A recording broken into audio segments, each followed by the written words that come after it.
C'est dans ces plantations de manioc, de patates douces et de bananes plantains que la promotrice de Minagro, Amina Asia Oroagoro, vient chercher les matières premières pour alimenter son unité de production. Elle arrive à se fondre facilement dans l'univers de ses paysans pour obtenir les meilleurs tubercules et céréales à exploiter. De ces champs, toutes les cultures achetées par Minagro sont pesées et acheminées vers le centre de transformation à Lomé. Une fois les tubercules et céréales sur place, la transformation se fait à la chaîne. Là, c'est le manioc qu'on est en train de faire, la farine de manioc de haute qualité. Ce n'est pas du gari ni du tapioca, mais c'est une farine qui permet de faire du pain à la place de la farine de blé. Ici, c'est l'atelier de séchage, donc séchage au four.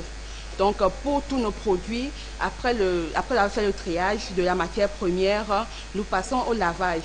Après, par exemple, que ce soit pour le manioc, la banane plantain ou l'igname, on passe au pressage et après, ça doit passer au four, au séchage. Là, pour avoir la qualité du produit fini. Donc après le séchage au soleil, on vient au séchage au four avant de retourner au niveau du moulin et enfin emballer le produit.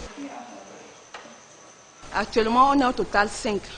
Donc 3 au niveau de la production, 1 au niveau du moulin et puis un comptable qui vient temporairement. Et en plus de ça, quand il y a plus de matières premières à transformer, on recrute des temporaires dames qui viennent nous assister pour vite faire le travail. Les farines obtenues de ces tubercules et céréales sont 100% naturelles et exemptées du gluten. Elles sont produites dans les conditions hygiéniques requises. Outre ces qualités nutritionnelles, les farines Minagro présentent des vertus thérapeutiques. Si vous prenez la farine de banane plantain, surtout c'est bon pour les ulcéreux, qui permet aux muqueuses estomac de les guérir.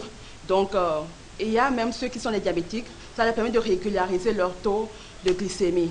Donc c'est plus naturel, c'est plus riche, c'est plus nutritif. Nous avons aussi le suivi de l'ITRA, de l'Institut technique de recherche économique, par rapport à la norme qualité et tout. Farine de banane plantain, manioc, patates douces, igname, riz, mil, sorgho, soja, maïs jaune et fonio.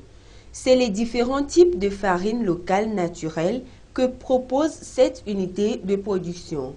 Elle a été appuyée par le FAEJ et l'ANPE.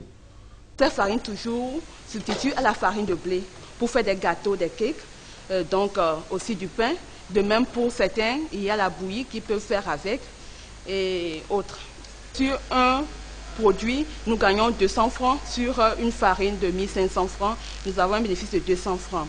Donc en termes de quantité, je dirais que nous avons déjà eu l'opportunité d'exporter même en France, à Londres et même sur le marché togolais. On fait sortir au moins 1 tonne de produits par mois.